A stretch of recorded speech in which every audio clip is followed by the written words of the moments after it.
What up, sports fans all over the world? It's your boy, Macdagiantsfan, here with my guys, Horseman, Zenith, Adam Costas. This is the Premium Takes Podcast.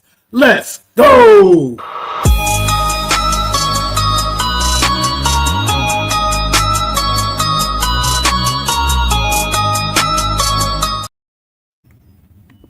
TGIF, thank God it's Friday on this wonderful afternoon again, giving you guys sports and entertainments on the Friday. That being said, guys, before we get into it, I just want to take some time to touch on the events that happened this past week. I'm not going to get fully into it. I'm just going to say that there's no place in this country for political violence. We all knew, at least we all found out, unless you were living under the rock, that Charlie Kirk has passed away this past week. We all probably seen the assassination in the palm of our hands, and it's just sad that we're living in a time. So hopefully on this Friday we can come together and get you guys outside of that world that is regular life, away from your problems, away from the evil that is in this country at the current state, and hopefully we can come together and talk sports, because that's what shows is like this is for, to distract you guys from your regular 9-to-5s, your regular lives, and then of course the regular news, which just seems so negative nowadays. So I just want to say thoughts and prayers out with Charlie and the family. A time and a place, I would love to go into it deeply, but this is not the podcast for that. So that being said, I'm ready to talk sports. And before I move on, the Premium Takes family, I can say on behalf of Adam, on behalf of Mac, and Jeff, and just the Premium Take family in general, even you guys in the chat, condolences to his loved ones, and just in brighter news, Justin Jefferson did offer to pay for the expenses for the kids for college, so they're taken care of for life. That does not bring back their dad, but at the end of the day, I just wanted to start the show by acknowledging that, and then we can definitely move on. Appreciate you, Remini, for watching on Kick. That being said, guys, let's get into football, man. Washington Commanders went over to Green Bay and didn't go quite the way I thought it was going to go. So let's just spend the first 15 minutes on the show recapping the game that was Thursday Night Football last night. Coming into the game, both teams were what I consider powerhouse teams in the NFC, looking after the performances in week one. You guys, we've probably reviewed it on the NFC East. The Giants, after what the Commanders did to them, and then after what the Green Bay Packers did to the Detroit Lions, I thought it was going to be a much closer game, but boy, was I wrong. That was a tough one to watch in my mind, because I had thought that Jaden Daniels was going to come out and continue what he did in week one, and honestly, he looked shitty for the first 3 quarters, if not the whole game. Passes going in the ground, not getting enough time to throw. And when I was watching the game, the difference that I noticed is, what I thought the Giants was going to do to the Commanders upon getting there with the front foot, it didn't happen. But that game is long gone. And you guys probably heard Max and Adam's reactions about that. But the fact that Green Bay was able to get there with the front foot, it just shows that, even though the Giants, I am bringing up that game for a second because it is comparing them to what the Commanders did to them and what the Commanders was unable to do to the Packers. the Giants don't have anybody in the secondary. Like as much as I love Holland, as much as I love Adebo was following McLaren all day long, but like we have nobody in the secondary compared to the who's who, a fucking secondary that just played like glue, that everybody is just fucking flying to the football. There was never a time in our game that you seen like 3 to 4 jerseys flying the football, and then you turn on the TV and you see the fucking Packers, and all you see is one fucking maroon and a bunch of fucking Packers, a bunch of white jerseys flying to the football, attacking them, being aggressive. I just loved what I seen out of Green Bay, and that just shows you that like they were good before they got Michael Parsons. And Michael Parsons is just that snap of approval to be why not us? Why not us? And this is a Green Bay team that now I've never tried to overreact to the first couple of weeks of the season, but I am going to do it right now. This is a Green Bay team that just got rid of 2 playoff contending teams last year, one of which went to the NFC Championships, and one of which was one of the best records in the entire league. And this Green Bay team, some would say, would most likely almost handle the Eagles. But that being said, 2-0. I love the start to Green Bay. Thank you for handling Commanders, even though I don't think our team's in the race. It's good to see a division opponent fall. But that being said, let me open up the mics to you guys. I've been holding it for 6 minutes now. Jesus. Adam, what's your thoughts on the Green Bay versus the Redskins game? Well, first off, those uniforms were fire. All right. The Green Bay uniforms looked pretty cool.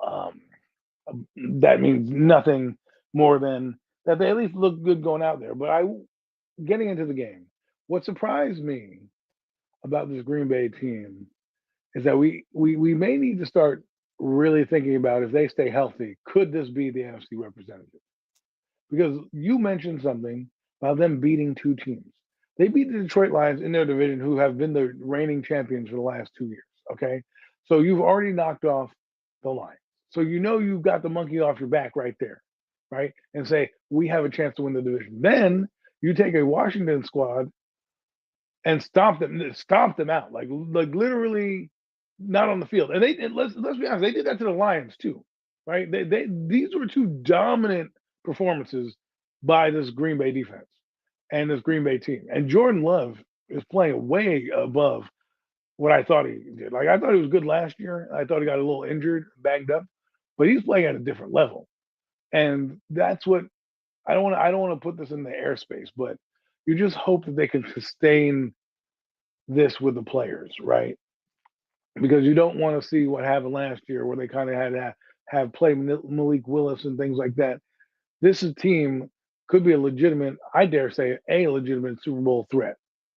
I know that the Eagles will have something to say about that, but this Green Bay team impressed me. On the other hand, the Washington team. This was the Washington team I thought we were going to see on opening weekend. This is the Washington team I thought that I would see a little bit more of. And what I'm figuring out is Washington does not do well against very good teams. That was their MO last year, right? They could not beat good teams. The only one they really beat was Detroit in the playoffs. And that could be a matchup problem. Who knows? We'll never know. But it worked out. They don't really have the pass rush that you want. They are a bend but don't break defense. The defense did what they could against this Packer offense. They did what they could, but they are just undermanned and just not the same defense, right? They just aren't. They did make some plays, in the end zone against Golden. Sarah still made a couple plays, but they don't have the horses that Green Bay has. Green Bay was coming at them in waves. They couldn't really establish a run game. They were in the backfield so much that Jaden Daniels looked skittish. And even though he was laughing, you see him smiling and jawing at Micah, guess what? Micah won that because Micah wants you to jaw at him. He doesn't want you to stand there stoic and stand there poised. He wants you to laugh back. So I think Jaden Daniels got caught up in the moment, and I think it showed. I think he got a little skittish, got a little hit. And his offensive line, which looked great against the Giants, did absolutely nothing. I mean, their run game wasn't great. However, their guy Bill, I do like their running back Bill. He was interesting. They just couldn't do anything. That Green Not Bay to was interrupt you, Dan. Not to interrupt you, Adam, but Bill. Talking about Bills, that was the reason why Robinson got traded to to San Francisco, and that's what I'm not going to take over your point. I'm going to give you the mic back, but I'm kind of irritated at that. Here we are. We can't even get our first round, our second round receivers to play, and here these guys are fighting the gem in the 7th fucking round. We suck. Continue, Adam.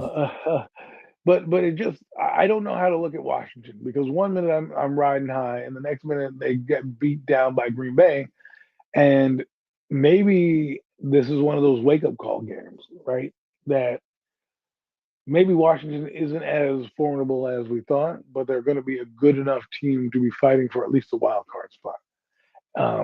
Because I don't think they're, until they prove it to me, their offense was supposed to cook, and it didn't. Like, Deebo Samuel's had a couple good runs and a couple good passes, but they couldn't do a damn thing. I've talked enough. Mac, I know you got some thoughts on this game. I do. What's going on in the chat? Jay Ferris, El Capitan, Raphael, and Tudo. Just wanted to give you a heads up, man. I got the package from your brother-in-law. I appreciate it, man. Much respect, Tudo. Thanks a lot, man. Yeah, let's go. Let's talk about this game, man. This is whew. It was hard. It was hard for me to watch. Because when I go back, like I said, and like I said it, I'll say it over and over again, I understand the New York Giants are not the Green Bay Packers. I get it. I know that's a significantly better football team than the New York Giants. But just to watch the ease in which they moved against that defense, and the Giants, we had the ball first and goal at the 1, and couldn't punch it in the end zone against that defense that the Green Bay Packers moved up and down the field on with relative ease most of the night. It was frustrating to watch. Like, Washington, I think they can be still a pretty decent team. They may still be a little force to reckon with in the NFC, but at the end of the day, it's like Adam just said, pointed out last season, if you go back and look at what they did even a year ago in that impressive 12-5 record, whatever they had, whatever that record was, the 5 was pretty much against the 5 best teams they played against. It's just put that. I mean, that's just what it is.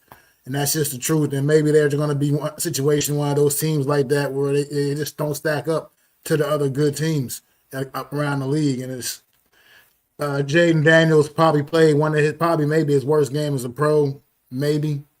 I've never seen so many bad passes leave his hands. I mean, just all over the place. They were just forcing him into poor decisions.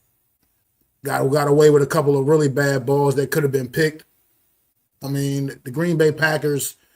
And like you guys said, this team is legit. They're for real. They're going to be there at the end when it's all said and done in this NFC battle. It makes me look forward to a matchup down the road in this season when we go and get Green Bay and the Eagles. I mean, because right now it's looking like that could be probably 1 and 2 right now in this conference. I know it's still early in this season, but it's just things to look forward to. Jordan Love, he looked like he's going to take that next step. He was very poised last night.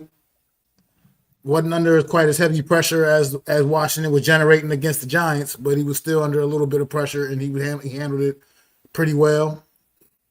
They got a baller out there, and Matthew Golden, or whatever his name is. Is that what his name is? Yes, we were talking about him the other day. Yeah, they got a baller out there, and that young man. You can definitely see it's just a matter of time before it fully breaks out.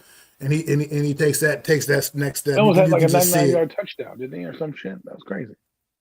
It's so they got a talent there. And I'm gonna actually shoot back over to Washington. There was a guy on Washington last night that stood out to me that I do want to bring up, because Adam, you brought this young man up quite a bit. I know they got Marshawn Lattimore out there in that secondary at CB1, but look, that Trey Amos he's a player. He's a player. That kid was making plays last night, and I just think that that's something that's looking bright. That's a little bright spot for Washington, going forward. I mean, they got a guy back there that's like he's going to be a playmaker in that secondary for them for years to come, potentially. So I do want to I just don't. Like I said, I hate trying to go back and making this about the New York Giants. I just can't help it, being the fan that I am. But these guys, It's disappointing, man. It's hard. It's hard pill to swallow when you watch that performance last night by that same Washington Commanders team that absolutely kicked our ass on Sunday and saw them pretty much just look the way they looked last night against the Green Bay Packers. It was tough for me to watch that and had to accept the fact of how bad the New York Giants really are. That's about all I got. Well said, well said, well said. Yeah, I absolutely agree with both of you guys. It's like for Jordan Love to just march down the field easily and score a touchdown, and then to be out his number one receiver in Reed and still get it to playmakers like Ricks and Dobbs and get the new guy involved in Golden. And it's just like, and here we are, and it's like we can't even get the ball to Well, nobody. their Look, problem, their like problem. early in the game, I was gonna say early in the game that the one receiver that went down. Which one was the one that got hurt? Reed, Jalen Reed. Jalen Reed gets Jalen hurt. Reed, yeah. They get the special team guy comes in and makes a fucking internet breaking catch on the sideline, like the toe tap. The toe tap, toe drag swag, whatever they call Toe it. How the drag, youngster yeah. said, yeah, you Yeah, know what I mean. Like that. That's what I mean about guys stepping up and making plays. You know what I mean? That kid probably wouldn't even have played a down on offense if Reed didn't get injured. You know what I mean? But he comes in, makes the most of his opportunity immediately, making a highlight reel catch, man. That's the stuff I'm talking about. That's what real teams do, and that's how real teams are built. And Tudo, you absolutely right, man. It's this coaching that, staff. It's something. yeah. It's a disconnect Talk there, about man. that. You can't convince me that all the talent on this football team is truly that bad. It's not. It's the coach. It's something. It's a disconnect with the coaching. It's something not right there, and we need to figure out and get it fixed. As the Giants need to figure that out straight up. Well, I have a couple things to say about them in a minute, but to get back to the game that we were talking about, what's interesting to me, and I think Mac, I'll touch on Green Bay because I had a Washington point, but we were just talking about Green Bay. Green Bay's backups are playing to a championship level. What I mean by that is they don't want to let the other guy down. They know they have something special there. So when that guy went down, the other guy comes in. Like you said, he's going to make the most of his opportunities because they know they're good. They know that you don't know where this ride is going to take you. And when you have your backup players beating other team starters and making highlight reel catches in clutch moments, that's how you build a playoff professional team.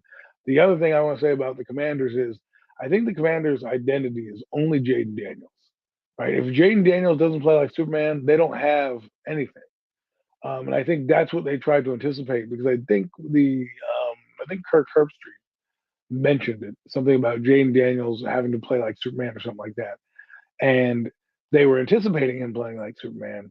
And what they didn't realize what the kryptonite is that if you don't have a young quarterback can still be confused, and they confused him, and they didn't have a run game, and they kind of were getting out of rhythm and out of sync, and it kind of derailed what Jaden Daniels did. And once he's derailed, the Washington Commanders are not good, right? What I mean by that is there's nobody uplifting there. They don't have a good defense that's going to say, "Hey, don't worry, kid, we got you. We'll get some turnovers for you," or things like that. They don't have a great defense like that. They have to. Their defense relies on Jaden Daniels essentially being Hercules or Superman, however you want to describe it, and scoring all the points and doing all the heroics, and then the defense doing just enough to win the game. That's what they did last year. He won a lot of those games running last second clutch catches, all that stuff. And if that doesn't happen, Washington's very ordinary. So I want to watch this going forward because if Green Bay made a blueprint to stopping Jaden Daniels, will the Commanders come down and dare I say the Cowboys jump them? Because if they look like they're vulnerable, and a team like the Cowboys, who I'm not even giving us a chance because I looked at the schedule and I already put 7 losses on us just looking at the schedule, right? And I'm just like, damn, if we lose on Sunday, you can go down the list and see where they're at. But the Cowboys, if they win on Sunday and they look at the Commanders, they may start to feel themselves and say, hey, listen, maybe we can be number 2 in this race and figure it out. So I just wanted to say, in a nutshell, Jaden Daniels is their motor. If he doesn't do anything or can't get the ball out, they're kind of screwed. That's what showed last night. That's absolutely right. I mean, like if Daniels is No, not playing, kind of like what Carolina was with Cam Newton, right? It's almost as if like Cam Newton's energy carried right, that team, and right. I absolutely agree on that point, Adam.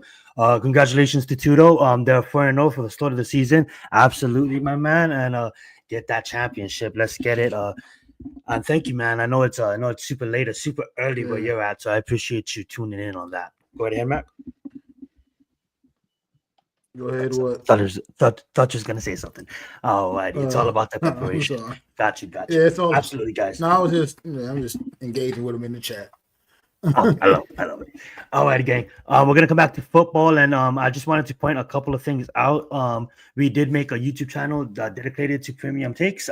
Unfortunately, we couldn't live stream there yet because we're not at that 50 subs. It's highlighted, it's pinned in the chat. So if you guys want to go, please go subscribe to the Premium Takes podcast. There'll be clips throughout the week uploaded on that as well. As long with some other like if you ever if we're ever Rant. missing the show or information rants and all of that, check the community boards as well. We'll be keeping that active as well. And then as soon as we got, maybe a TikTok going and stuff, I'll let you guys know on that soon. That being said, we are going to move on. This is a kind of a conversation type of show. We have certain topics that I'm going to drag us into talking about. And then after that, we're kind of just going to be mainly talking about the NFL, the Giants, and football and stuff like that. But there's a few topics that I want to get off my chest before we can get to that part of the show. College football rankings has came out.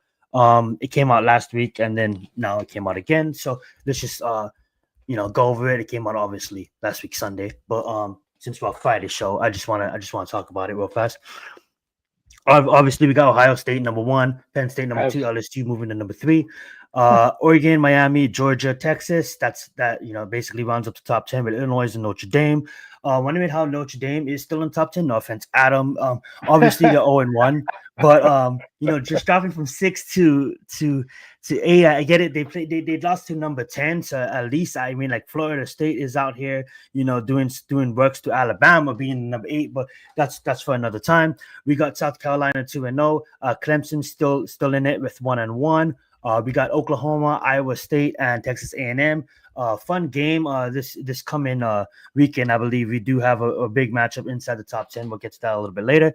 Then we got Ole Miss, South Florida. I love to see South Florida ranked because South Florida is now going against Miami. And think about what they just did.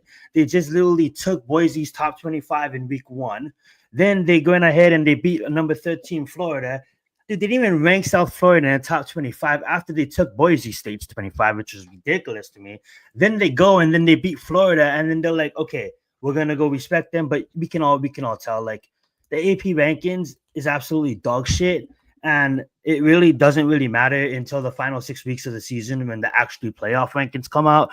But this whole ranking system, I just don't get. I really don't get because there's a lot of teams that shouldn't be ranked that's now ranked, and a lot of teams that's not ranked that's not going to be ranked. And I'm not really gonna waste my time being mad about it because it's really horseshit and it doesn't really matter until like I just said. But that being said, let's just continue it. We got Alabama, Utah, Texas Tech, Indiana, Michigan, Auburn, and Missouri. Obviously we got teams like Arizona State not ranked, Georgia Tech's not ranked, USC is not ranked, and that probably gives me the most pains, being that we scored the most points on offense of all of collegiate football over the last 2 weeks, but it's fine. We're gonna get there eventually. We're playing nobodies, but yeah, that's just a fun little top 25 rankings, and we can move on. Anybody have anything to say about college football before we move on? First off, I think they're going to eventually get rid of these rankings once the teams start to become general managers and semi-pro kind of leagues. You're going to have to do things differently, right? It should just be by record, as we all talk about. Now, the reason why they're probably going to keep it is because they want these bowl games and all the other bullshit that comes with, playing in the playoffs, which is fine. I get it. There's 1,000 colleges, 1 million out there. It seems like they can do so much. So it really becomes irrelevant to me if you're going to then tell me, well, the rankings don't really matter now, but when the playoffs happen, that's when they really matter. So then it's just like, all right, what do I tell my football team? Because at the end of the day, I'm trying to be the best I can be. So if you're going to use these rankings against me come playoff time, then we need to figure it out. Because if a team like you were saying down there, like a Georgia Tech or a team that's undefeated, that Go ahead. To give you an example, right? It happened to two teams, right? It happened to Miami and it happened Right. to South Carolina last year, right? So when the college football rankings come out, the AP means absolutely shit, like we just got done talking about. And then when Right. the AP has Miami and has South Carolina go into the college football playoffs, and then the committee's like, no, we have ASU. That's when Miami fans got mad, South Carolina fans got mad, and it's just like exactly what you said, like this whole bananas rankings. How like you said the first week of the season, how can Ohio State win the Natty and not come in number one? It's like us saying, yo, you know what? We all think that the Bills and the Ravens is going to win the Super Bowl this year, so let's rank them above the Eagles. The Right. Eagles just won the fucking. It makes no sense, right? Right. So Right. that's Now, where it's like. But that's why you have a season now, because obviously Mhm. you find whoever is the top team then, and it just makes Yes, to me it just yes, makes sense. Like, all right, you're the college, you're the top team, you're the top dog. How does it matter? Like the ranking, like the Chiefs and the in the polls to start the season are most likely 1 and 2. It's the Chiefs and then the Eagles, or Eagles Chiefs, whatever. They're Eagles, yeah, still the top 2 teams exactly, because they finished exactly. there. So when you rank the teams, you're like, all right, 1 for 32, and it shows in the draft ranking, right? Because they're the 31st and 32nd team in the draft. So to me, it's just like this doesn't make sense, because if I'm Miami, like I said, and I did this great season, I have the same record, and I scored more points, and my opponents were better, or whatever the case may be, and I'm on the outside looking in, but I believe it because the AP poll says I'm here, and it's, everyone's using it on TV and, talking about it. And then when I get to the actual fucking playoff poll, I'm sitting on my fucking thumbs going to some poinsettia because, the rankings didn't allow me to, get into the playoffs. And I just think you've got to change this. If you're going to have a playoff format, one, you're going to have to change it.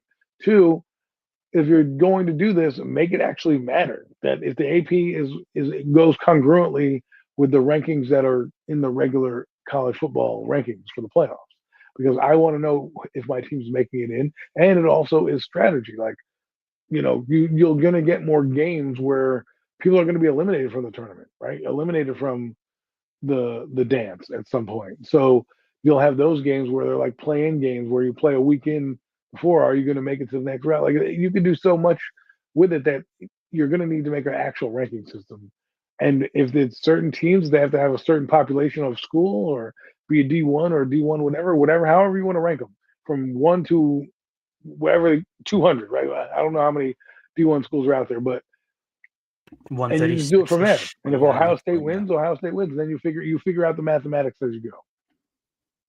Absolutely, I'm with you on that. And I know in 2027, 7 or 8, college football is going to expand to 14 teams playoffs, and then eventually by 2030, we're going to definitely have a whole division It's going to be a of like bracket of top playoffs, tier bro. schools. Yeah, yeah. Some Dragon Ball Z It's going to be the tournament kind Final of shit, Four, like the World Tournament in Dragon Ball Z. the NCAA Final Four of football style. That's so true. That's so true. Alrighty, guys. Another topic that I did want to get out of the way before we focus on football is this topic, because they were fighting tomorrow, and I do want to get you guys' thoughts. So let me pull up the graphic, and then we can go over it. And I admit I'm not the biggest, I'm not the biggest boxing fan, but when it comes to big fights, I definitely do like to watch them. And I'll probably be live with Lou over on Leathers to the Face tomorrow if you guys want to come and check us out. And the fight we are gonna be watching and talking about, and the whole world's gonna be watching live on Netflix. Hopefully, they don't have bugs like they did the Jake Paul versus Mike Tyson, because that was tough. But we got Crawford versus Canelo. This is a fight for the ages. We have Crawford moving up 3 divisions to take on what some would say. Obviously, I'm gonna say the best fighter of our generation. In Canelo taking that title away from Mayweather. We're taking that crown. He didn't take anything away from Mayweather. Mayweather passing him the crown, but I honestly think that I think Crawford's gonna get it done. I think Crawford's gonna get the knockout. I can't tell you what round. I don't follow boxing that much to really give you my expert opinion on it, but I'm gonna follow through what my man Lou said. I'm gonna ride with him. He said it might be a TKO stoppage in round 10, so I'm gonna just follow through by saying that Crawford does Canelo does not make it out of the fight. I'm gonna just say it this way. I get it. Canelo is the younger fighter. He has the better, overall. If you look at, I believe Crawford's 41-02, so that's a mistake on the graphics. But and shout out to TMZ. I just grabbed that from their website, so shout out to them for the graphics. But Canelo is definitely fought tougher competition. Definitely only lost against Mayweather and another top level competition that he did get back. And if you look at his overall resume, it's the who's who for the longest. This guy was a phenom, fighting professional at the age of 15. There's a whole countdown series you can go watch on Netflix if you want to learn more about the backstory with him. But as I was watching that and to see this guy's rise, and I'm living in Cali, so every time Canelo fights, we just get everybody talks about it. Everybody just gets really excited about it. But for me, I'm gonna go with Crawford. I'm gonna go with the guy from Nebraska, the guy I think just didn't have the opportunities like Canelo had. Canelo was out there fighting in the big timers where he was out there fighting in the backyards in Nebraska, and I just love a good underdog. And I get it, he's gonna move up 3 divisions, but I mean, like, you can't tell me that this guy IQ in boxing can't go in there and fight with the best of the best, because he's been doing it. And maybe his resume doesn't stack up to Canelo's, but you're 41-0 for a reason, and that's why I'm gonna go wide with Crawford. I'm gonna say he makes the claim and he becomes the best fighter of our generation, and obviously the title gets passed on to him, but then obviously he's old too. So that being said, Mac, what's your thoughts on this fight? My thoughts on this fight don't get no bigger than this. Terrence, look, Alvarez has done amazing things in his career. He has. He's had some. He fought Floyd way too early, way too soon. He wasn't ready for that fight, and we saw the results of that. That's, hats off to him. He had the guts to get in the ring with a guy that he just wasn't ready for at that time, at his point in his career. With that being said, all Terrence Bud Crawford does is beat people up. Everybody they put in front of him, he beats them the hell up. This man, people tried to tell me that he was ducking Errol Spence, and Errol Spence was going to whip his ass whenever he did fight him, and all this, that, and the other. People kept telling me that this bullshit about how he was so scared of Errol Spence. He practically retired that man. He beat that man up so bad, I felt bad that night watching that fight. I was concerned for Errol Spence that night. I was wondering why his corner didn't throw the towel in. And I'm not saying he's going to beat Alvarez in that same fashion, but Terrence Crawford's a technician, man. He's a technician. This is what he does. And I know he's moving up a lot in weight, but he is a technician. And I just look, as much as I respect Alvarez, sometimes some people are just a different level of special. And Terrence Bud Crawford is that. He is the greatest in the sport right now, in my humblest opinions. Alvarez, I've seen him in some fights. I've seen him with a couple of questionable decisions. I've never had to question a Terrence Crawford decision. You can go look at the Alvarez Triple G series alone. Triple G got robbed out of at least two of those decisions. At least. So, to me, I just think that I'm not even going to overthink this. That Terrence Bud Crawford, until I see something that proves otherwise to me, he's the best in the world. Point blank, period. He is a technician, and he will take you apart.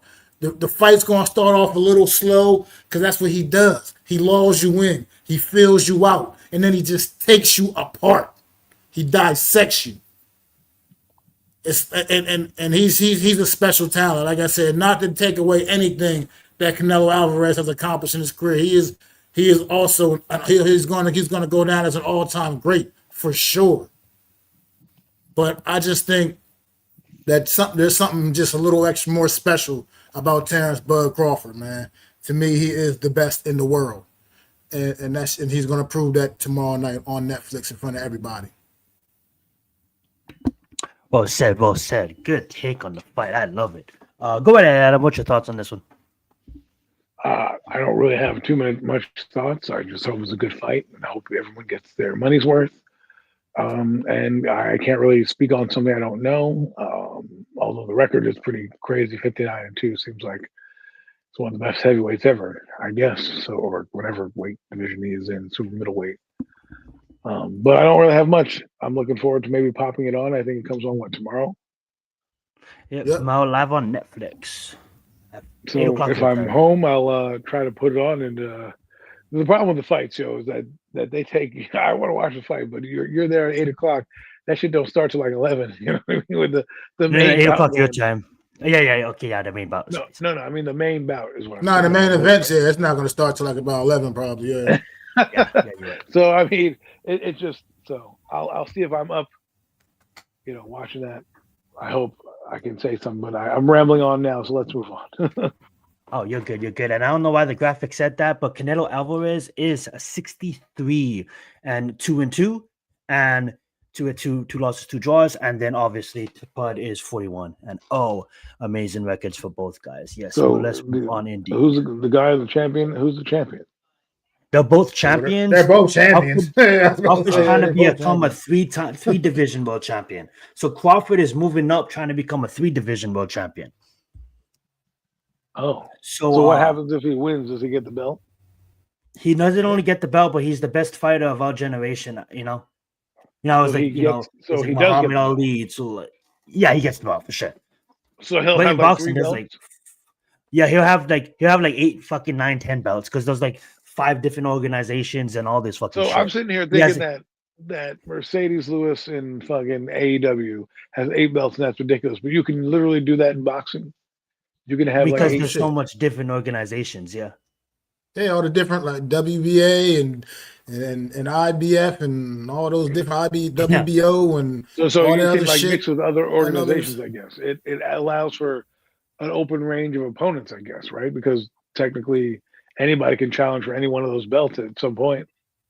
Right? In boxing too, it's like the boxers, it's you, right? So it's almost like there's no like you can go fight in any organization, I believe. It's you're promoting yourself, right? If I'm correct, Matt, because you probably know more about boxing than I do. But it'd be like with Mayweather Promotions, right? There's not a strictly organization that Mayweather fights for. Him as Mayweather Promotions can go fight for any belt, right? That's how that goes. Might be the WBC, There you go, yeah. BO, IBF champion. You know what I mean? None of that really matter. That doesn't really matter. It's just you fight. Whatever belt you got. You fight. And I will say this show might not be like 45 minutes between every event because this is the first event that Dana White is co-promoting with with the Prince of Saudi Arabia. So shout out to Saudi Arabia bringing that money into boxing, and then shout out to Dana White for getting into boxing. So he's like you got guys like Crawford that's the champions in multiple weight classes, like how Roy Jones used to be. Roy Jones was a champion in multiple weight classes. Manny Pacquiao, same thing, champion in multiple weight classes. So it's just boxing is it's different. Absolutely. Do a lot of different things. Alrighty, gang. Let's preview this upcoming slate of games. And then obviously, guys, I really didn't have the time to prepare any topics. I just wanted to touch on those. Any slate, any game this week that you guys most want to talk about, or before we get into the death of the Giants? Absolutely. Yeah, let's talk about them. Go right ahead, Matt.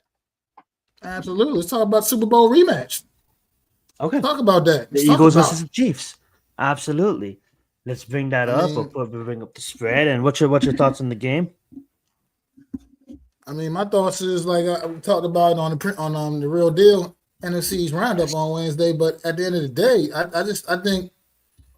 think this is going to be a game where the Chiefs are fired up, man. They'll be fired up and ready for this one, man. Like they're at home.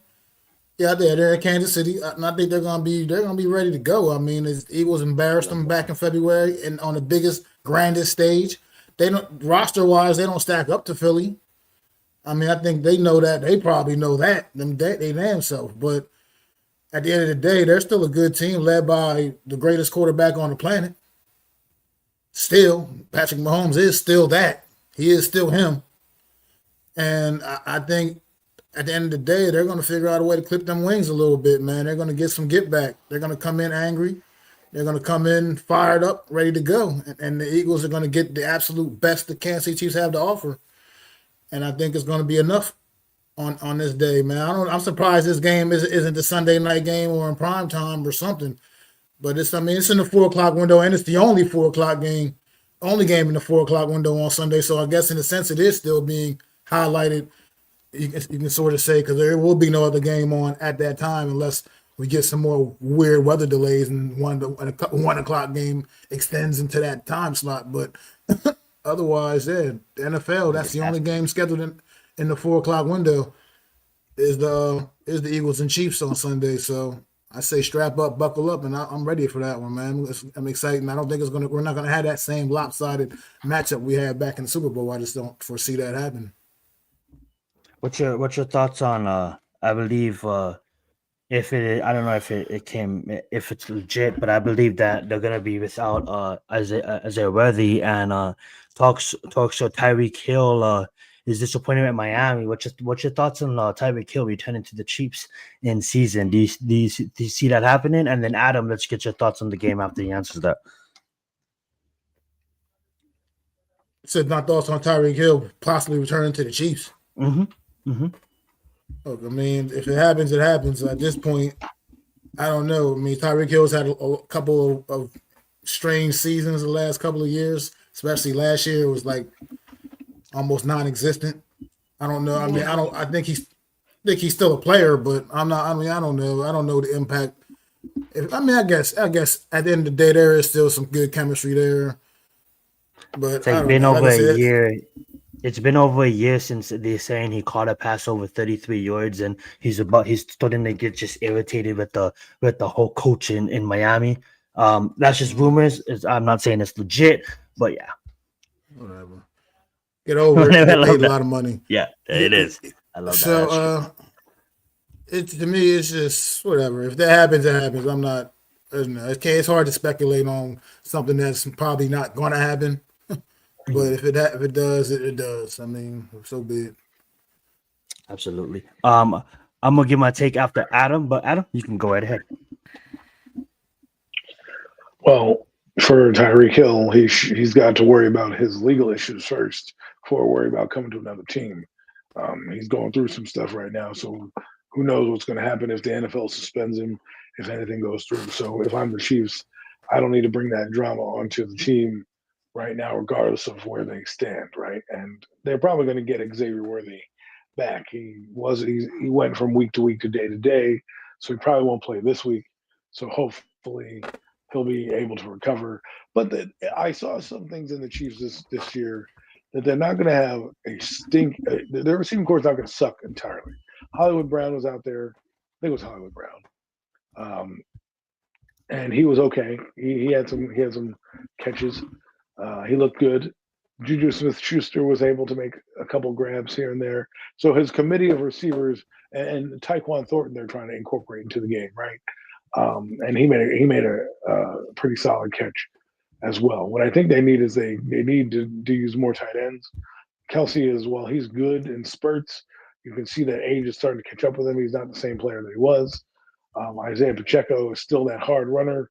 I think that's what they really need to do. What they really need to do is find a different back, a difference-making back. I think Pacheco is good, but I just think he doesn't. He has to come out of the game in certain aspects. And I think if you got him a dynamic running back, pair him, I don't know, with somebody. Let's say a Jahmyr Gibbs, right? You traded for a Jahmyr Gibbs or something like that. It would be cool to see Patrick Mahomes with a weapon like that out of the backfield to really do some damage. They haven't really had a solid, capable running back. But as for this game, I have no idea, because Philadelphia, had a fluky kind of opening to the start. Their whole defense wasn't there. Guys were out of the lineup there. The rain delay happened. A lot of stuff happened to them. And, they also had 10 days rest. So I want to believe that the Chiefs will be like what you said, Mac, and be able to fight. Because it's just hard because normally the Chiefs come out and win. So to see the Chiefs 0-2 is something I don't think the Mahomes era has happened. And not saying they won't rebound because they're the Kansas City Chiefs. And I think Mahomes is going to flirt with the MVP and with the MVP season. He looked that good on Sunday. He really had his magic going. right? And that's what I think they lost is some of that mojo he had. I think he's finally healthy. He's got a receiving core that isn't complete trash.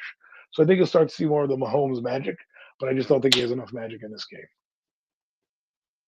I love it. So let's do this. Let's pick. This is the 4:00 slate, so 1:00 slate. So let's do this game. Let's pick this game. We'll preview Sunday Night Football, and then let's preview a 10:00 and a 1:00 game. You guys get the point. Two different time coasts, one podcast.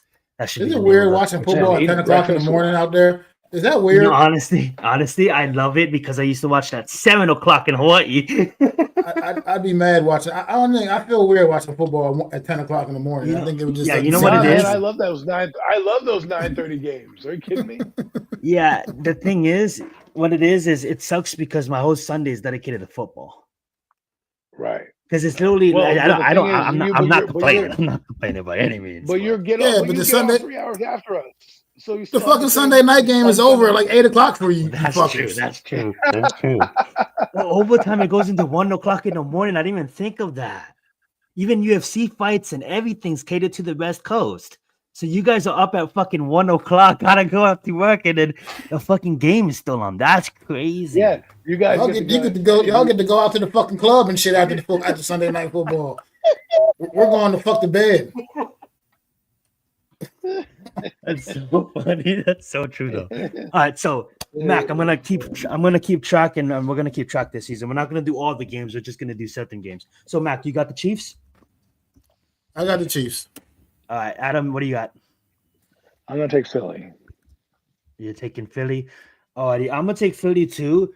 Just because as much as Mahomes did look great last week, I just don't think that they have the power. I don't know if they have the firepower right now, but I mean, like, dog, all they need is mentality and Andy Reid, and they could easily beat this team. But the revenge game is real. But I'm gonna go wide with Philly too. It's going to beat against the champs.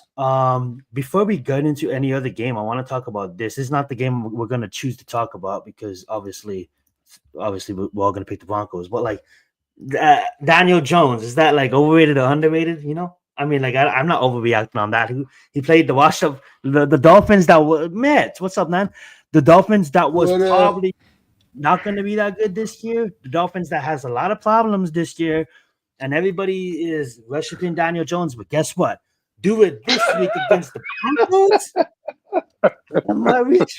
If he does it this week, if Daniel Jones goes out there and lights up the Denver Broncos defense, fire Joe Shane and Brian Dable right now. Just fire them right now.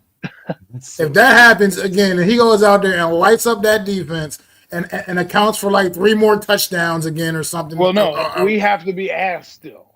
Like if we go out there and we score touchdowns, it's not going to matter, right? But if they score touchdowns and let's say they beat the Broncos, let's say 24-17 or something like that, and we lose like 21-6 because of 2 field goals, then there's going to be someone's seats getting really hot. Well, you know, I was like literally watching Red Zone, and you guys probably seen it too. And Scott Hanson's all like, Daniel Jones has become the fucking first quarterback this century to like score in like 7 straight drives or something ridiculous like that. He scored on every single offensive possession. You know what's weird? He has these single offensive possession. Records. He has these weird fucking records that he's going to live in infamy. He is going to live in infamy. I can't get rid of this guy as hard as I try. He's going to live in infamy because he's breaking random records. Oh, stop it, Daniel. Fun stuff. All right, let's see. Let's go with I don't know. We can go with the Bears versus Lions game. We have to pick one game from the early slate. So do you guys want to do Jacksonville versus Cincinnati? Do you guys want to do Chicago versus Detroit? Talk about the Bears Lions. The Bears fucking sucked last week. Okay, they fucking Caleb Williams. They did. They're making my surprise pick look bad.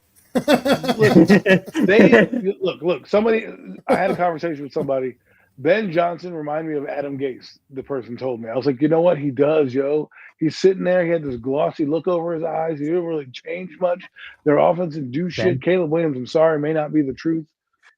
Dude, just saying. Dude, that wide open CD Moore, the DJ Moore was wide fucking open, bro. Like, how do you miss that? I was so irritated. Did Seattle win last week? No. Yeah. Yes, they did. Did they win? No, they I thought lost. they were playing the 49ers. I thought they lost to Oh, the no, 49ers. they lost.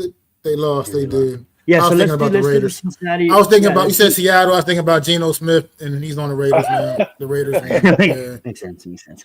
All right, Oh, my we got team, the baby. yeah. We'll do the Jaguars versus Bengals. I mean, like, I would say the Jaguars played the best team in NFL, but that's the Giants, so I can't really say that. But they played a pretty bad Carolina, and obviously, I love what they're doing right 10 now. points in the game. This is this is Trevor Lawrence's time right now. I have to really admit that, like, dude, you're down in your like what your fifth, your sixth year. This is a time where you really take the next step, and you have playmakers all over that damn roster. So a lot of Jaguar, not a lot. There's a Jaguar fan that I do talk to, and he really thinks that this is their moment to make the playoffs. Not really be competitive as far as a Super Bowl, but make the playoffs. And I told him all you really need is to make the playoffs, and then anything's possible. You know, what I hold on to is the Giants in 07, but I get it. That's old memories, but like all you need is a chance, right? And I think Trevor Lawrence, the prince that was promised, a lot of people gave up on him, including kind of me. It's like, dude, like time and time after time, you get these chances, and it's just you don't take it to the next level. Will he take it to the next level this year? We'll see. Does he beat Cincinnati though? I'm gonna say yes. I'm gonna take Jacksonville, and I'm gonna tell you why. I think Cincinnati's Bengals offense is fantastic. I do think their offense is like the Dallas Cowboys. They're gonna score at will, but I do have questions on their defense. So that's why I think in a tough competitor out in recent years, I would have probably took the Bengals. But I'm gonna go on a limb here. I'm gonna try to get one up on you guys unless any of you guys follow me with this pick. But I'm gonna take Jacksonville Jaguars. I'm gonna take Duval County to come into Cincinnati and then to upset. So what do you guys got? Adam, you go first. It's interesting you mentioned Trevor Lawrence because he was supposed to be this generational talent, and he comes in and he kind of shits the bed. You know, like I'm not saying It's he was just bad. okay. He had some It's solid just years. okay. He's a solid quarterback, right? He's a good starting quarterback. He's not great, but he's good. He's good. Like I'm like, all right. I'm not like if the Giants had Trevor Lawrence, I'm not gonna be like, oh man, great, we have Trevor Lawrence. We're like, I would be like, we at least have a decent quarterback. Now, how decent will he be? We'll find out. We, sometimes after year 6, you're just who you are, man. Like you are who you are, right? He's going into year 5. He's not a flashy guy. He runs. Maybe he'll elevate himself with these weapons now if he stays healthy. Maybe he'll be the guy that they hope because if he does play up to the level that they hope that he plays up to, this Jaguar team should be fighting with, the top team in the South with Texans. They should be nipping at their heels at least. And last year or 2 years ago, they were that nipping at their heels. Last year, obviously, it fell apart. So we'll see if the Liam Cohen effect is real and Trevor Lawrence steps up. This is the game to prove it in. You're on the road against what you just said was a meager defense. With that being said, I'm taking the Bengals because Joe Cool, man, they have no, Travis Hunter is going to get burned on both sides of the ball. I just think, they're going in a hostile environment. The Bengals haven't had a good start to their season in a while, and to get to 2-0 would really, really kind of give that team confidence. And I know a lot of people talked about the defense last year. I mean, they didn't give up that many points to the Browns. I know it's the Browns offense, but let's see how they do against the Jaguars before we start to write this defense off because they don't have to be great. They just have to be good enough because the Bengals offense is going to bail you out sometimes. So I'm going with the Bengals. Well said. Go ahead, Mac. Taking Cincinnati as well. I just think Joe Burrow is the difference maker in this game. I think that's what it comes down to. I think he's the better quarterback. I think he's got the better weapons on that side of the football. And I hear everything you're saying about their defense. But like Adam just said, their defense just has to be good enough. When you got a quarterback like Joe Burrow, defense just needs to be good enough, and make just enough plays. I think they'll be able to get that done and at home against an average Jacksonville's team led what I consider an average quarterback in Trevor Lawrence. He's not bad, like you said, but he's definitely not great either. He's just he's good. He's a competent quarterback, but he's not the guy everybody thought he was supposed to be. He's he's like coming into this league. He just hasn't turned out to be that. And at this point, that he is what he is. If he hasn't taken that step yet, he's not going to take that step. I don't feel like that's just what it is. He's just going to be what he's going to be. He'll be solid for his career. He'll be a competent starter for some X amount of years and just go right off into the sunset somewhere. But I think Joe Burrow's difference maker in this game, and I think he's going to be hitting Jamar Chase and T. Higgins and whoever else they got on offense, and it's going to be just one of them days for Joe Cool, man, and Joe Burrow in Cincinnati. I think they get this done.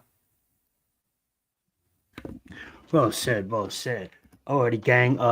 Let's do the final game of the slate on Sunday, and then we can talk about just other topics if you guys want, or any other games if you guys see it. All right, let's do Sunday Night Football. We got the Atlanta Falcons going against the Minnesota Vikings. Absolutely wonderful performance from JJ. Definitely first 3 quarters look like shit. But Kevin, when you have an elite head coach and you can scheme something up real fast, and you have a quarterback that it bends but don't breaks, and he can just stay focused and go in there and become the only rookie quarterback in his first start in the NFL to lead his team back down by 10 points in the fourth quarter. Amazing to watch. A lot of rippings that the Minnesota Vikings is going to throw at you. Their defense needs some work, but who doesn't? Who's the judge? You know what I'm saying? As far as the Falcons go, did like what I did see, in that battle against Tampa and that division opponent. Do I see the Vikings losing 2 in a row? Yeah, I do it. I'm gonna just take the Falcons. I'm gonna take the Falcons because I like the Falcons better and I like their uniform better. Sorry, that's the only reason why I take the Falcons. It's my own point, but I'm gonna stand on that. Go ahead, Adam. Oh, Mac, you go first this one. Oh, well, all right. Look, trying to go back and forth between you guys. Go right ahead. I like Minnesota here at home. Battle of 2 quarterbacks that could have been New York Giants, but we decided not to pick them. All right. I had to just say it. I couldn't help it, but I had to say that. Michael Penix. Do you see JJ now, motherfuckers? No, I'm just joking. JJ McCarthy, he got off to a rough start last week, but it's not how you start, it's how you finish. And he finished that game last week. And he finished it with poise, and he was just delivering darts. So I'm going with Minnesota here. I just think something about Atlanta, man. It's just I just can't trust that football team.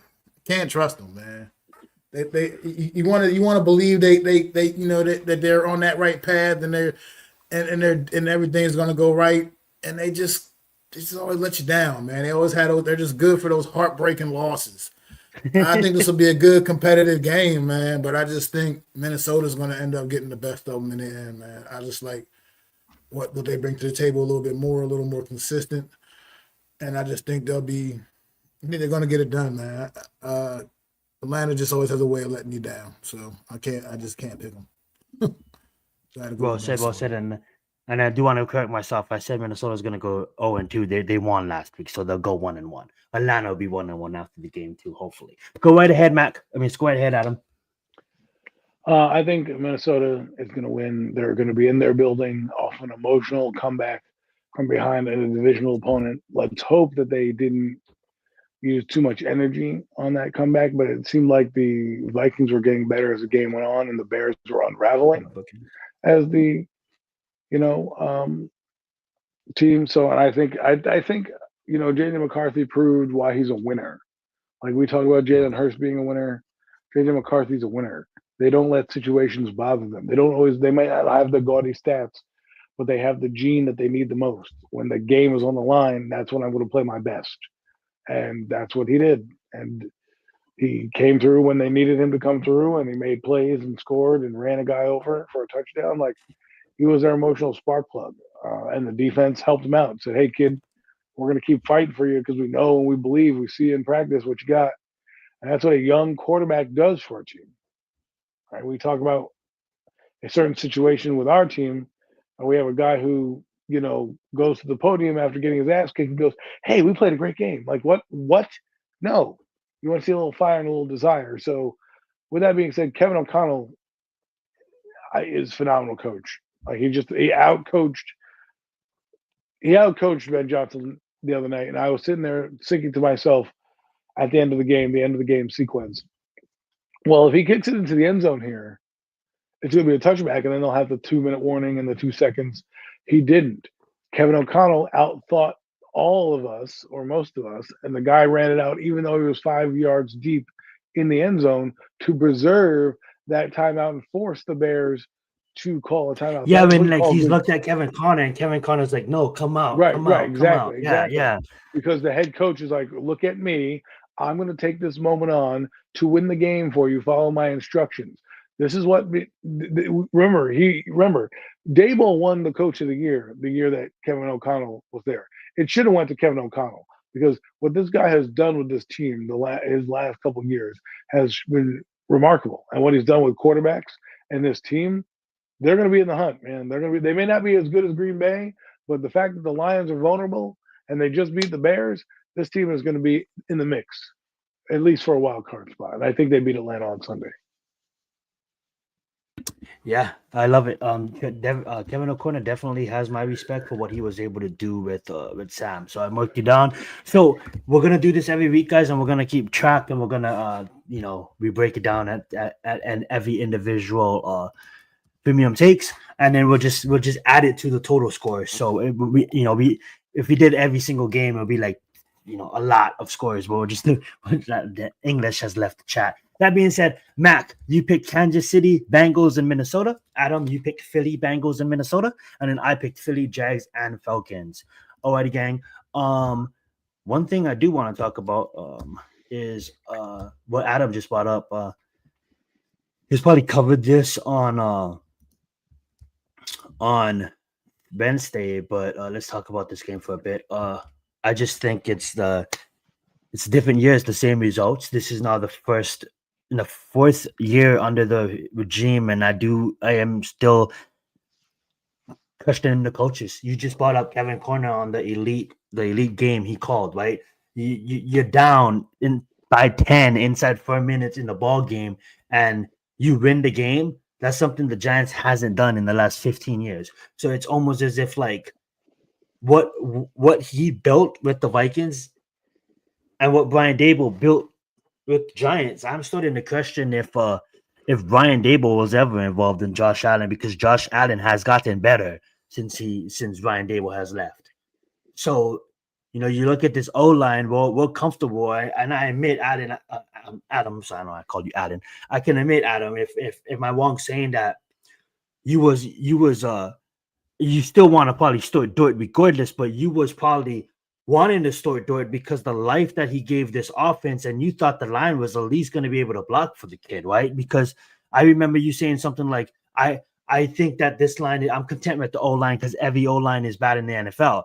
And I agree on that statement. But then when I watched the game on Sunday, I'm like, oh my God, like this is beyond like bad. This is just absolutely horse shit to watch. And at this point, I don't really care who's at the helm, but because what I did see, I'll be honest with you, Adam, what I did see is I was wrong. I as bad as the O-line played, I just want to say this real fast. I'll let you go. What's up, Ghost Dog? I seen a Russell Wilson that was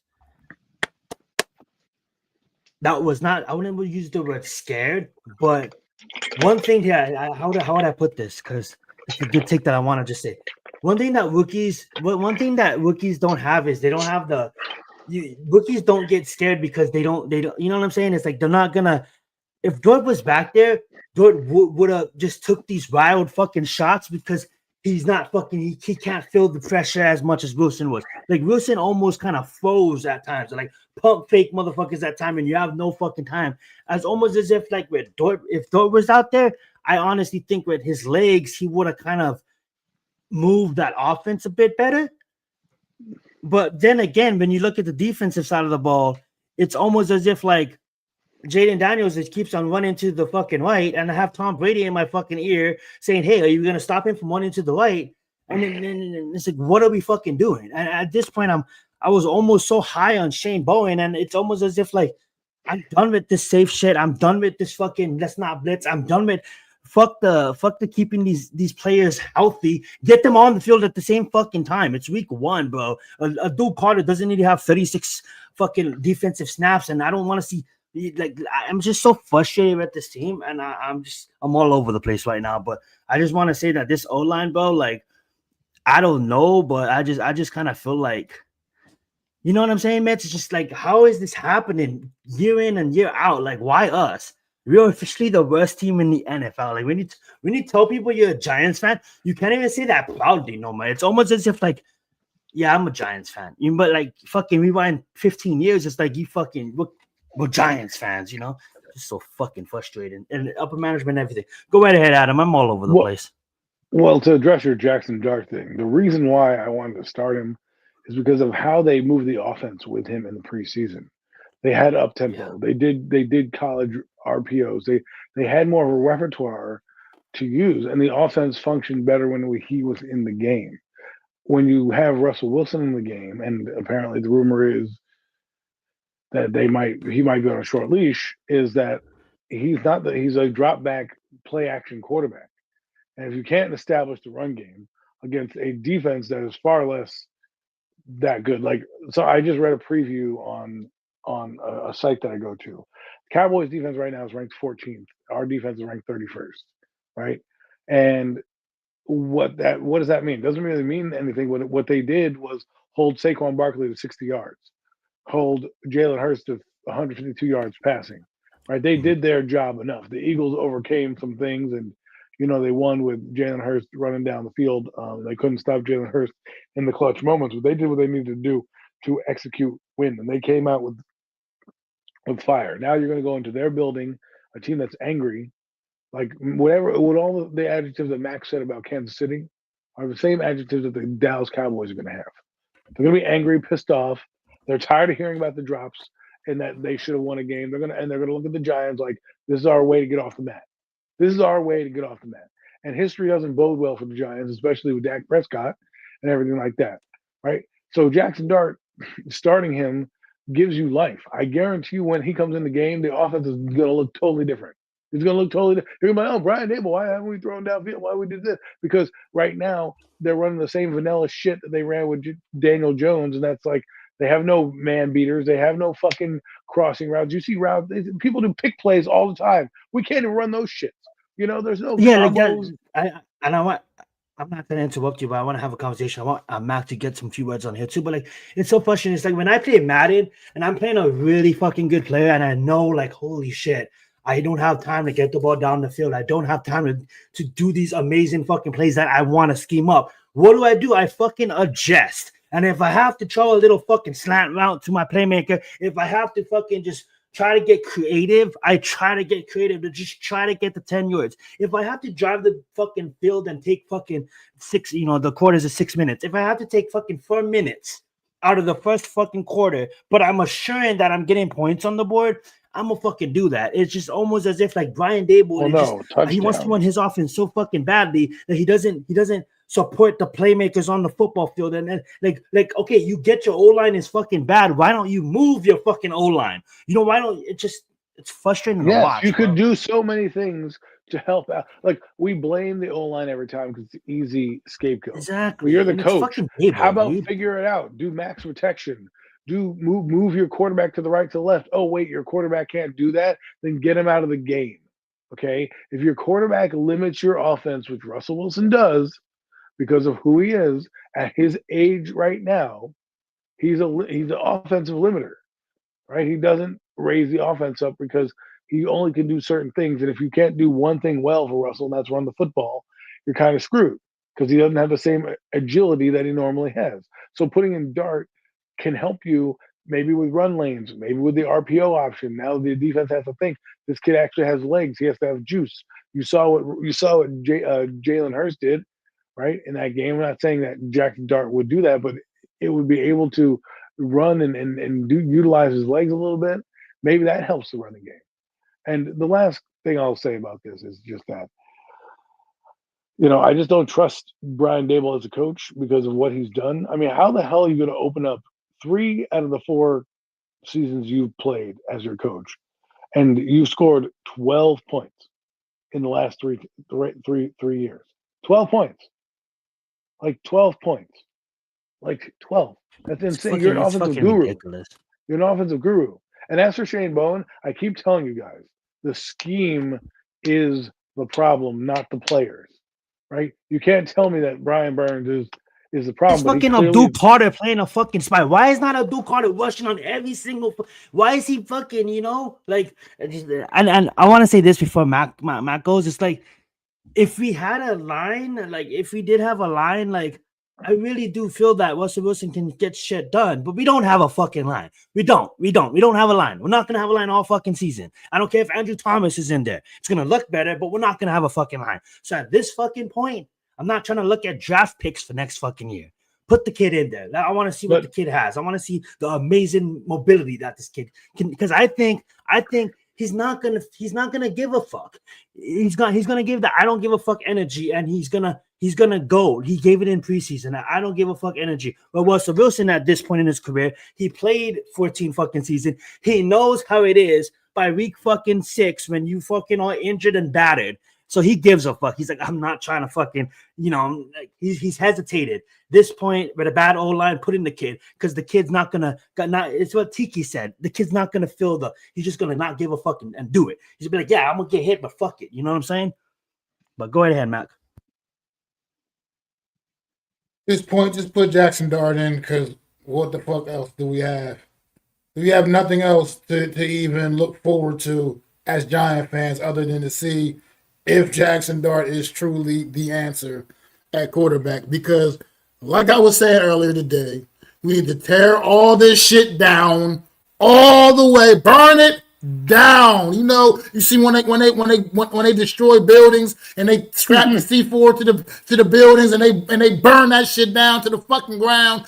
That's what this team needs. Burn it all the way down and got to start fresh. You got to plant some new seeds, let the roots grow in, new foundation, build this thing back up, and it starts with Jackson Dart. Like I said earlier, Abdul Carter may have been the number 3 overall pick, but when it's all said and done, if things are going to work out for the New York Giants, Jackson Dart has to be the top pick from this past draft class. That's what it's got to be. He's the quarterback. Hopefully. We need to find out if he's the quarterback. At this point, I know a couple weeks ago I was singing a whole different song. Yes, I was. Absolutely was singing a whole different song. Based off of what I saw a week ago, just put the kid out there, because now we need to know. Fuck Brian Daboll, fuck Joe Shane, fuck their futures. We need to know for the Giants' future, for the team's future. The hell with Brian Daboll and Joe Shane. The hell with them. I can care less about what happens to those motherfuckers. It's about the team's future. And we need to know if Jackson Dart is the man or if he's not. So at this point, just throw him out there, because what can happen? Is it going to look worse? It can't. It can't really look worse than what the fuck it is right now, no matter what you do. So just put him out there so we can know. Is he or isn't he? Is he or isn't he? We need to find out. We're not going to find out if he doesn't play. So put him out there. Let's see what happens. As far as this offensive line goes, I'm disgusted with him. I'm tired of watching big guys that don't want to knock people around. When I played football and I was an offensive lineman, I loved that part of the job, just knocking people around. I love being that big bully. I don't know why we got like these little big old softies on our fucking offensive line that don't want to fucking block shit. It's like they don't want to break a fucking nail or something. I don't get it. I don't fucking get it. They suck and they stink. And you can't tell me just because Andrew Thomas is not playing, that just completely has a ripple effect on the whole rest of the line. I can see why it's not as good if he's not out there, but you mean to tell me when he's not out there, the rest of you fuckers don't know how to do your job at all? It's just, it's crazy to me. I can't figure it out. And so that's another reason why I just put Jackson Dart out there, because like you guys been saying, more mobile back there, can move around a little bit better. Maybe he can help make that pathetic group of guys we got look a little bit better. Maybe he can. And this something else, not for nothing else. 7 consecutive NFC East losses. 7, and we're probably most likely on our way to 8.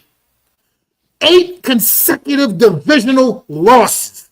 That's not acceptable. It's unfathomable. It's ridiculous that this team has gotten this pathetic. The late great Wellington Mara is looking down and rolling in his fucking grave, looking at this pathetic bullshit of a fucking football team. This team that he built up, and sure, they had some dark years even while he was around. The 70s was a mess.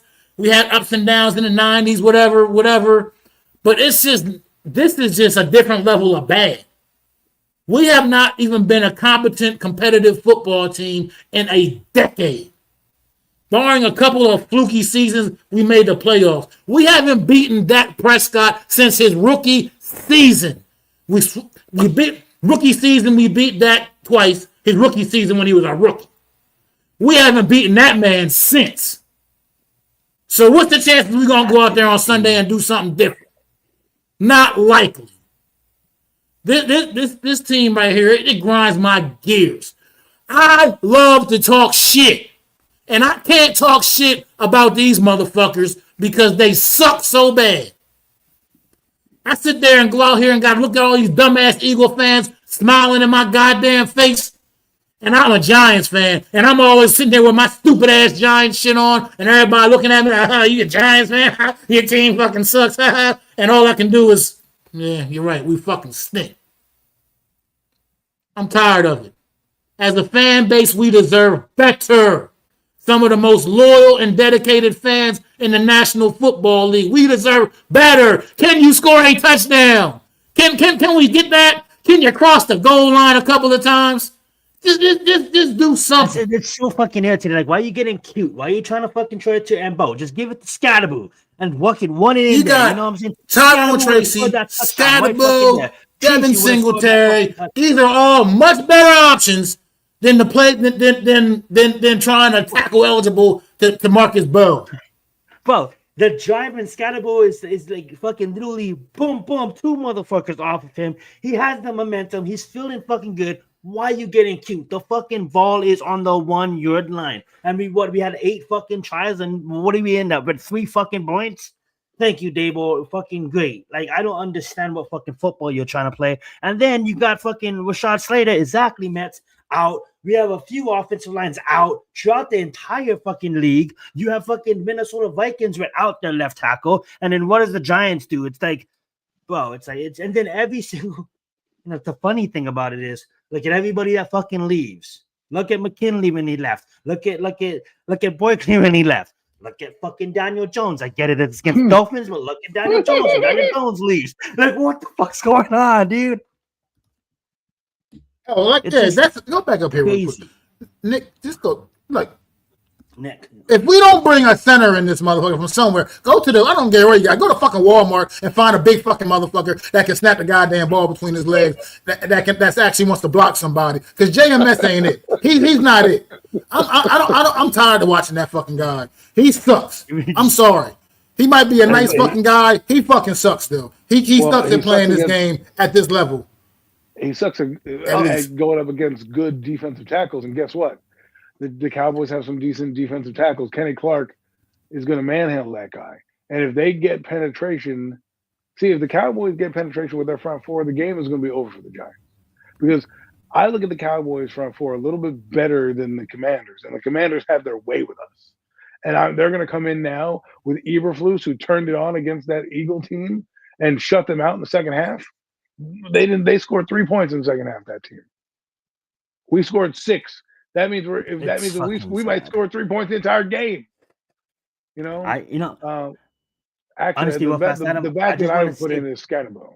So yeah, I was just gonna say this, just because on that drive he had something on that drive. Yes, it's negative yards, but on that drive, it's on the one. You already see this guy bang two. So obviously they know you're gonna run the ball, so they stack the box. But everybody knows fucking the Eagles are gonna win the ball. Hey, guess what? It works. So can we just take a page out of their fucking book for once and just maybe do a fucking just like every other team can move the ball 1 fucking yard, We have fucking Aaron Rodgers out here looking like fucking prime Aaron fucking Rodgers, and then we have us looking like us. It's just so that it's embarrassing. Look, And Scatterbill is a 1 yard he's not line. the fastest. He's not the fastest guy. Not the fastest at He's all. right. He's not a game breaker. He's not going to be breaking off 60, 70 yard runs at this He's level gonna most get you. He's likely. gonna move the chain. But he's going to get those tough yards.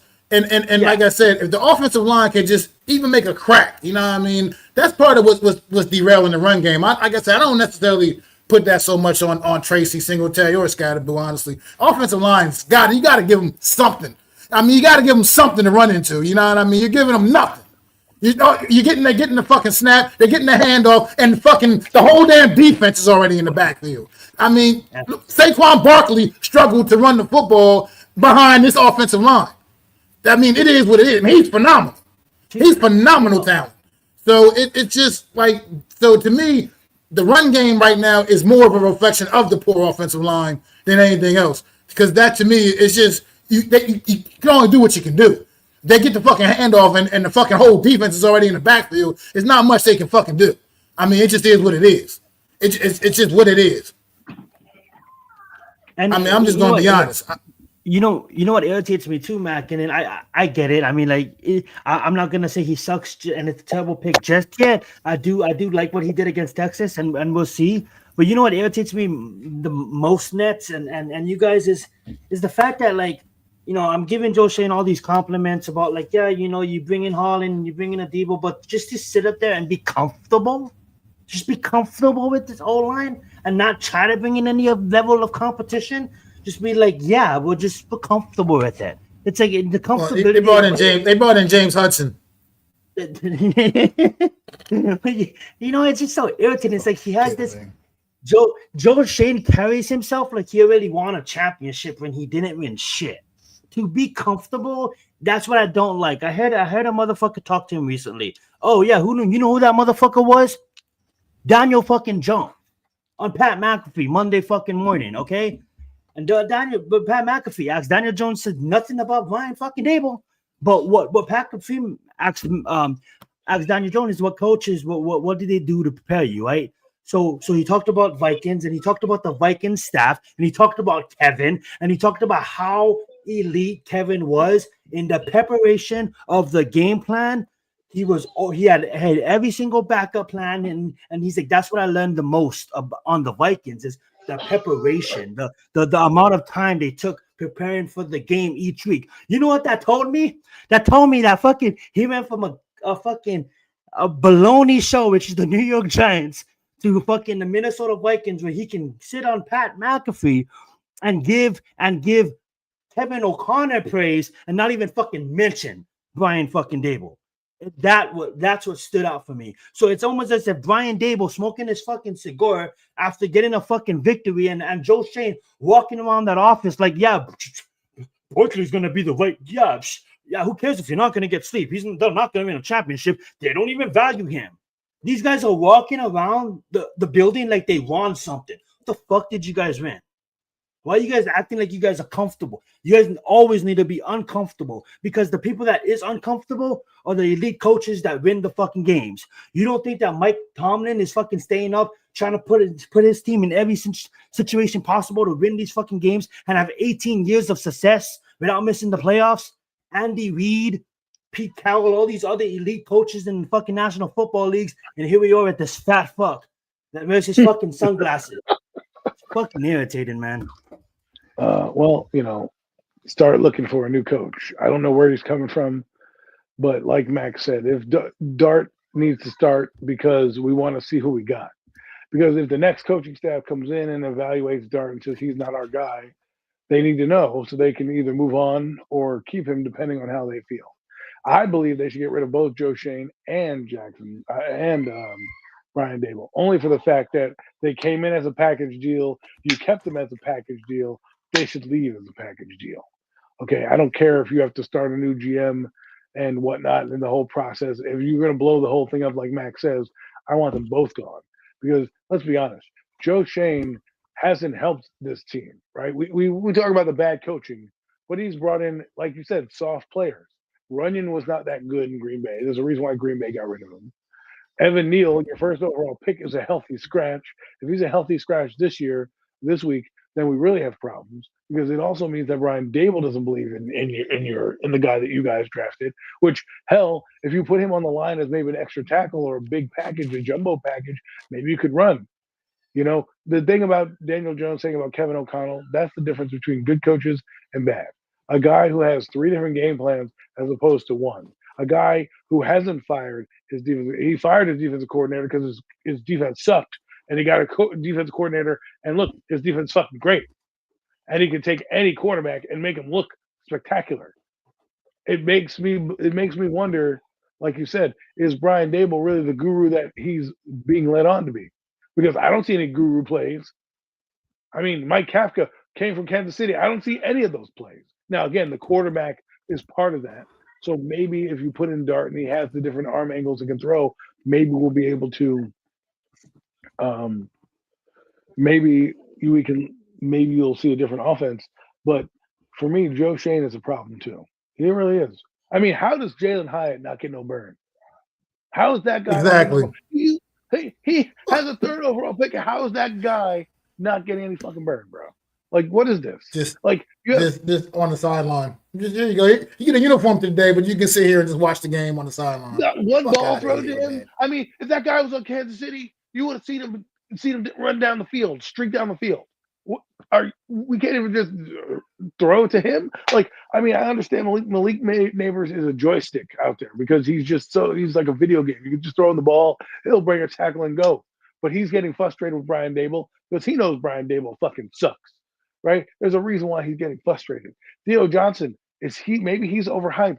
The guy can't catch a fucking ball. Why not put Daniel Bellinger in, who actually plays that? Actually catches the ball when you throw it to him. Caught a nice pass in traffic last week in that game. Another thing, when you going back on that Malik Neighbors thing remember last year Malik Neighbors made that comment after Daniel Jones got benched and they played Tommy DeVito and it was the same exact results or whatever. And he was just adamant like, see, it's not the quarterback. Told you, not the quarterback.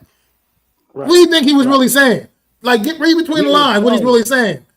He's letting you know what the problem is. Real fast before we continue this, I do want to. They don't do shit. I do want to say this real fast. Now, bookends. I'm be honest with you. I think Tom Coughlin is riding off to the sunset, but I wouldn't mind Tom Coughlin as a GM, just not as a coach, because I think his evaluation for scouting. But I don't know. He got the energy for that. I don't want to go back. That's a lot of work for him. Yeah, I don't want to go back. That's what I'm thinking. He's old man. He's old man. Go back. That's a lot of work. Yeah, we don't want to. A guy that you can. We love guy that you maybe lean on. But let's just, before we close out the show, let's talk about this. A new direction for this team is something I think about because the Giants have recently gone with 2 back-to-back coaches that haven't been first-time head coaches, right? Until Pat Shermer. So right now, we need a kick in the ass. I don't believe the defense is as bad as they are, but you can't tell me that a top 5 pick in Kayvon Thibodeau, Bill Carter and Brian Burns are not being out of position. Like they're not built for this defense. They were built for Wink Martindale's defense. You know what Joe Shane reminds you of? Joe Shane's that guy that you go give a fucking list to and say, here, go out and get me this. And he gets you the exact opposite of what's on your fucking list. like, you know what? I need a pass rusher. Like, what kind? I don't know. I'll just get this one. Does he fit your defense? Nah, but he was the most expensive one, so he must be good, right? Like, no research, no it needs. Like, Shane Bowen's defense is not what fits Brian Burns' strengths. That's why Brian Burns shouldn't be. Now, Wink Martindale, that's a better defensive end for him. Kayvon Thibodeau, he was drafted in Wink Martindale's defense. So was Bobby Okereke. I don't care what anybody tells me. Bobby Okereke wasn't meant for this defense. Okay, he was meant for the blitzing, attacking style defense that Wink Martindale has. Right? Then you bring in Bill Carter, thinking that he's going to be Micah Parsons, and what are you doing? Instead of rushing the passer like he should, he's out here going to be playing middle linebacker on fucking Sunday. Are you kidding me? What are we doing here? You think the Cowboys aren't going to hear you say, well, we might put him at middle linebacker? If I'm fucking Brian Schottenheimer and I get that feed and, one of my interns telling me, well, did you hear what Shane Bowen said? And I said, if that motherfucker's out there, I hope he's against George Pickens because I'm going to fucking mismatch the fuck out of that guy. okay, up and down the field, taking a matchup away. Like, this is what I'm talking about. And what I want to see in this game, I think this game is huge for the Giants. The Cowboys, I don't think are going to lose, but what I mean by huge for the Giants is if he comes out and the team struggles and he doesn't pull, like, I need them to go down the field opening drive and score a touchdown. If they're 3 and out opening drive, I want to see Jackson Dart. I don't care. I need an opening drive score. If I don't, I want to fire everybody because at this point, they should have been fired last year. I don't know how you survive 3-14. You have to pick your quarterback and then say, you know what? That was a great idea. That's a great idea. You know, and now you're wondering what the results were. Everyone told me in the preseason it was going to be great. Well, the problem with the preseason is a vanilla coach looks great against vanilla defenses because he can out scheme everybody. But when they actually turn up the fucking heat, he can't do a goddamn thing. You're telling me this guy? I mean, I just this team look beyond the X's and O's. The one thing I'll say, this team looks soft. They don't. When Austin Eckler runs you over, Michael McFadden, you're soft. I'm sorry. That guy doesn't even block on blitz pickup. And sorry that Austin Eckler getting injured, but in week 1, he broke Michael McFadden's leg or whatever, or damn near. And I knew at that point in the game, we were done. When I saw Austin Eckler, a guy who doesn't run nobody over, run you over, I knew that the heart was gone. Yeah, it's like it's embarrassing. There's no heart, there's no effort. Like Matt talked about, he used to play offensive line. We can't even like get any pool, nothing. It's just pathetic. Our offensive run rankings would be like in the lower 40s if there was to rank us in this past game, and they probably did. Right now, we're the 32nd ranked offense. We're 28th overall. There you go. In offense. There you we're go. 32nd in scoring points, obviously, in the league, which is terrible. And look, I want him fired. I'm on the fire Brian Dable tour because I think it's more. I think this team is more. I think they're broken. Even with Jackson Dart coming in, and giving you that feel good, I don't want him to mask the ineptitude of this front office. I don't want him to come out and play his heart out, win us a couple games, show us he's got the moxie that he can actually play, and they're like, oh, let's run it back a fucking 5th year with these fucking bums. No. Now I'm putting Brian Dable on the you need to win certain games and look good watch. If they get embarrassed on Sunday, I'm gonna tell you right now they'll probably go 0-4 at least until they hit the Saints, who I don't even know at that point. You know, I was gonna say the Saints looked better than us last week. They looked better. They looked better than we did last week. I mean, they played the Cardinals tough. First-time head coach. And that's what I'm worried about. I'll land the plane here. I'm worried about this team because beyond the X's and O's, they don't look like they give a shit to play out there. There was nobody banging no helmets. Everybody's like, I got to review the tape. Everybody deflects the actual blame or accountability for anything. Everyone's like, the only one that's accountable for himself is Malik Neighbors. And we don't want him to be accountable because he's going to be called a hothead or whatever other words are going to be thrown at him because of how they are going to look at it. But at the end of the day, to me, I don't need the coach to tell me, hey, why did you guys stink? Oh, I got to review the tape. No, motherfucker. Get up there and say, I called a bad fucking game.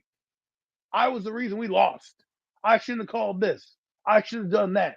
We should have blitzed more. We should have done something. Oh, I got to review the tape. And then you come back the next day and your quarterback who's setting the tone is over there like a clown at a fucking birthday party. Hey, kids, you want these balloon animals? Don't worry, we didn't lose. Like, give me a break. This is why I want Dart in the game. He gives me that emotion. He gives me that accountability. He's going to call people out. Did you see what happened to him on the preseason game? When he got taken out the fucking game, he was pissed off. He was angry. He was like, get me back in the game. His competitive spirit is what I want to see. I don't want to see a guy who's a clown go up on the podium and tell me that everything's okay when it's clearly not. Russell Wilson, I'm talking to you, Mr. Unlimited. Jay, man, your comment, I see you right here. This comment said about the sack and it's 15 to go. It seems easier to get than 5 yards. It's because everybody that ever watches any film on the New York Giants defense pretty much knows that we're going to be in some kind of fucked up ass zone and the middle of the field is going to be wide the fuck open. So just As long as you pick up whatever they're sending, the middle of the field is going to be wide open. Just throw it to the middle of the field somewhere, and the tight end, your tight end is most likely going to be right there and pick up whatever yards you need, because that's just New York Giant way. I don't understand why the middle of the field is always wide open. I don't understand why we can't stop the run. It's a lot of things about this team I don't understand. That's why we need to tear this shit down to the ground. Burn it down. It's rotten to the core. Burn it down. That's the only way it's going to be fixed. You can't patch this shit up. You got to burn it down and start over. That's the only way it's going to get fixed. Absolutely.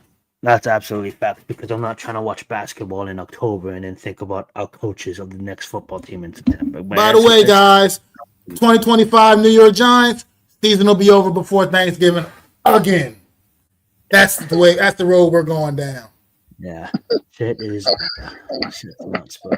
It really is. It really is. Like, we need some kind of savior at this point. You know what I'm saying? Like, it But if needs he to be loses to the Cowboys, Mac's right. He's got to be fired. 0-8 in the division the last two seasons. Yep. Staring at honestly, probably. And then after this, our next two divisional games after that are the two against the Eagles, and with two games against the Eagles within 3 weeks. So what's that going to be? 0-10 in the division. 0-10 in the division. Give me a break.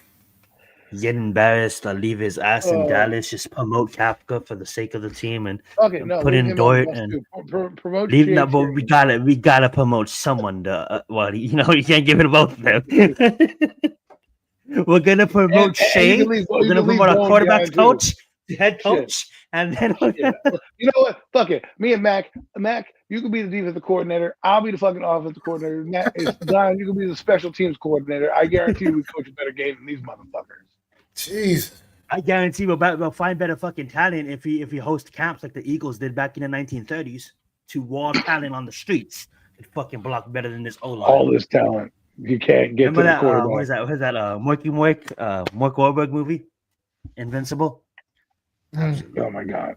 I can't believe it. I'm just thinking about the Commanders game, and I'm thinking about this game, and I'm just like, I don't see a path to victory. It might fucking be 38-3 at halftime. God. We are getting ready to absolutely. How do you have Wando Robinson fucking injured on this team? This fucking bum is out with an ankle injury right now. What is happening? They go into the game not injured. They come out and have the laundry list of injuries in 5 seconds. We played one season and we have 10 guys on the fucking injury list already. Yeah. Ooh. It's insane. You know some teams they give 6.5 for the spread and shit. We are is the Giants gonna score more than 6.5 points the entire game? That's you know what I'm saying? It's just it's sad at this point. Dable could be fired midseason. I hope so. Here's the only thing about that is I'm just not sure John Mara has the balls to fire on midseason. The only reason why he fired Wackadoo was because he benched Eli. I mean, that was just he said, "Motherfucker, you benched my quarterback. You're out of here, bitch." But other than that, I just don't know. I just don't know if he'd fire if he fires Dable on midseason. Fucking Joe Shane and Brian Dable when they got rid of fucking Daniel Jones. You all fucking should have been shagging balls. And the fucking they should have got rid of him right there. If I was John Mara, I would have walked in and looked at all four of them. Be like, Bone, you're gone. Dable, you're gone. Shane, hit the bricks. And Daniel, bye-bye. Nice to see you. 6 years, good job. Here's your watch. Get the fuck out. Okay? And then it would have went downstairs. I would have called a team meeting, looked at all the fucking coaches. I would have pointed at Kafka. I'm like, look, I don't know you. You probably suck. But hey, you're gonna be the head fucking coach right now. Pick whoever defensive coordinator you want, and let's get this thing rolling. You may not have a job, you may have a job, but it doesn't matter because I'm searching for a new coach right now. That's why I respect. And Brandon Brown will be the GM for the moment. Exactly. Do what the fucking Raiders did to Antonio Pierce. Fucking make Michael Strahan the coach for all I care at this point. Dude, bring in Eli as the fucking offensive coordinator. He's in the building already. You know who would never be a head coach, but I think we need some special fucking brain. It's bring in fucking Peyton Manning. but he'll never coach. He'll never coach football. But that's what we need. We need bring back Nick Saban and Bill Belichick together to fix this fucking team. But they'll probably never. Bill Belichick's in North Carolina, and Nick Saban is actually fighting Congress for salary cap in college football. So shout out to Nick Saban. But that being said, guys, it sucks that we have to talk about coaches in September 12th. Like there's other years that the season is just kicked off, and the season did just kick off. And here we are talking about coaches, talking about the draft, coaches. We're just all fucked up in the game. Fucking September, we're already having these discussions. It's sad. Just that's the life of a New York Giants fan, guys. Life of a New York Giants fan. We're gonna lose. We're definitely gonna lose. But I'm gonna say it. I'm gonna say it. It won't surprise me if fucking somehow we look good.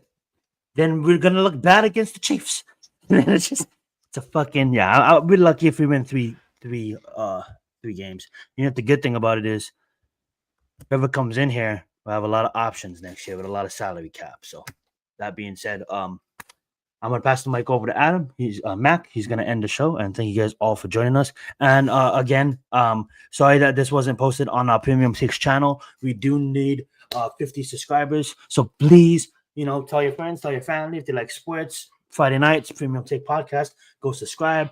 We really appreciate it. And then clips from certain episodes will make the channel as well, as long with highlights. And if you're ever going to be missing the show or anything, you guys can get the community feed all in one place. So appreciate you guys all being here. Back over to you, Mac. Well, Jay, they can't play worse. I mean, all they can do is play. All they can do is play better. Because I mean, it don't get much worse than what we saw last week with that from that offensive line. That was absolutely terrible.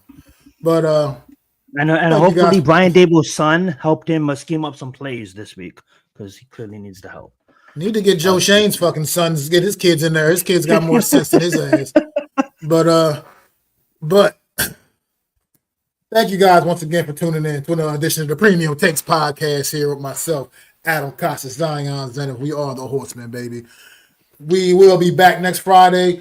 Hopefully, we'll have some more. We can have some more positive vibes. But make sure y'all go to all our channels, hit that subscribe button, hit the like for the stream at Macdagiantsfan, at Zion Zenith, and at Adam Costas, and at the Hardcore Sports Network. Throw them fours up for our guy, the one, the only NYG, Jeffy T, always here with us in spirit, man. You always gonna love you. Rest in peace, Jeff. Rest in peace to my guy Joel as well, man. We lost another soldier last week. Lost his fight, man. So rest in peace to Joel, man. Condolences to his family, Miss Kim. We love y'all, man. This has been another edition of the Premium Takes Podcast.